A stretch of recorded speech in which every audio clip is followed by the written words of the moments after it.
So hey you all, this is Shalini and this video is going to be all about SBIL strategy. जी हाँ, CS executive का third exam जिसका नाम है setting up of businesses industrial and labour laws. इसकी strategy मैं आपको इस वीडियो में बताने वाली हूँ। जैसे कि मैंने अभी JIGL एंड कंपनी लॉ की स्ट्रैटेजी शेयर की थी, सेम एज इट इज ये वीडियो वैसे ही होने वाली है, जिसमें मैं आपको बताऊंगी कि नेक्स्ट 30 to 35 डेज में आप कैसे इसको सारे चैप्टर को कवर करते हुए इसको रिवाइज कर सकते हैं, किस सीक्वेंस में आपको करना है, तो वो मैं बताऊंगी आपको इस वीडियो में। वीडियो का पूरा एंड तक देखना, ये वीडियो आपके लिए बहुत ही हेल्पफुल प्रूव होगी।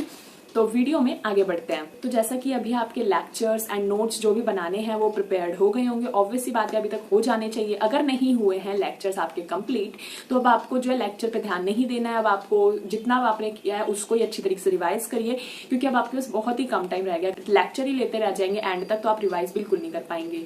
आप मैक्सिमम मान के चलिए कि आपके पास सिर्फ 1 महीना ही रह गया है अब, तो अब आपको रिविजन पे ध्यान देना है। अगर आपके नोट्स नहीं बने, वैसे तो नोट्स बनने चाहिए क्योंकि ये थ्योरी सब्जेक्ट है, तो इसमें एक दिन पहले जो एग्जाम का होता है उसमें हमारा नोट्स बहुत ही हेल्पफुल प्रूव होता है हमारे लिए, और जो बोथ मॉड्यूल दे रहे होते हैं उनके लिए तो बहुत ज्यादा वरदान होता है ये, क्योंकि 1 डे बिफोर हम पूरी बुक को जो है रिवाइज नहीं कर सकते। तो नोट्स के थ्रू हम पूरा सिलेबस जो है वो रिवाइज कर सकते हैं एक दिन पहले बैठकर।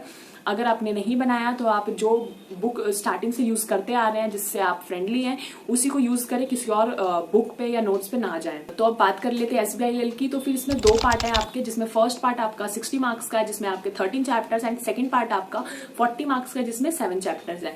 तो अब आप ये मत सोचना कि जो पार्ट सेकंड है हमारा वो 40 मार्क्स का एंड वो 7 चैप्टर कंटेन करता है, तो उसमें जो है आप उससे स्टार्टिंग करेंगे, नहीं, क्योंकि वो कम चैप्टर्स है बट लेंथी बहुत है। आपका आधे से ज्यादा टाइम जो है ना, ये नेक्स्ट 30 डेज में से आधे से ज्यादा टाइम जो आपका यही चैप्टर्स, यही पार्ट ले लेगा। फर्स्ट पार्ट के रिवीजन ही नहीं कर पाएंगे, तो आपको स्टार्टिंग जो है फर्स्ट पार्ट से करनी है।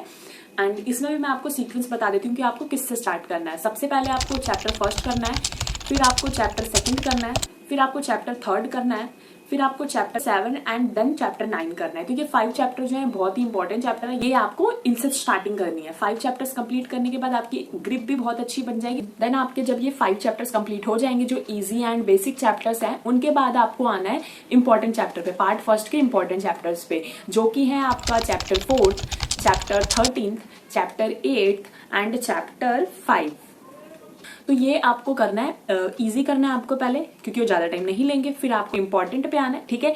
देन आपका जो पार्ट फर्स्ट के रिमेनिंग चैप्टर्स बच जाते हैं, उनको आपको क्या करना है, वो आप एंड में भी कर सकते हैं, ठीक है। तो फिर आपको आना है पार्ट सेकंड पे आना है। पार्ट सेकंड में आपके सारे चैप्टर्स जो है वो इंपॉर्टेंट है, उनमें से केस स्टडी आने के बहुत ज्यादा चांसेस हैं, तो इसलिए आपको इसको अभी ये सारे कंप्लीट हो गए, इनका बर्डन कम हो गया आपके पैसे, तो अब टाइम बच रहा है, तो अच्छी तरीके से इनको रिवाइज करिए, अच्छी तरीके से इसको पढ़िए पार्ट सेकंड के चैप्टर्स को। इसमें सारे इंपॉर्टेंट चैप्टर्स है, तो इसमें भी मैं आपको सीक्वेंस बता देती हूँ कि किस सीक्वेंस में आपको इसको फॉलो करना है, किस सीक्वेंस में आपको इसको रिवाइज करना है, ठीक है।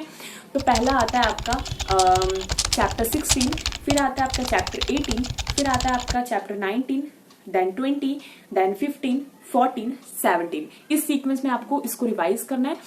एंड जब आपके ये सारे कंप्लीट हो जाते हैं, तो पार्ट फर्स्ट के जो रिमेनिंग चैप्टर्स हैं आप उनको रिवाइज कर लीजिए। अगर आप इस सब्जेक्ट को प्रॉपर तरीके से रिवाइज करते हैं तो ये सब्जेक्ट ज्यादा मुश्किल नहीं है, इसमें आप इजिली एग्जामिनेशन स्कोर कर सकते हैं। एंड इसको आपको रिवाइज भी 2 से 3 टाइम्स तो करना चाहिए, बट अब आपके पास टाइम कम है, तो आप अपने अकॉर्डिंग देख लीजिएगा आप कितनी बार रिवाइज कर पाते हैं। तो अगर आपको ये वीडियो हेल्पफुल लगी हो तो वीडियो को लाइक एंड चैनल को सब्सक्राइब जरूर कर देना।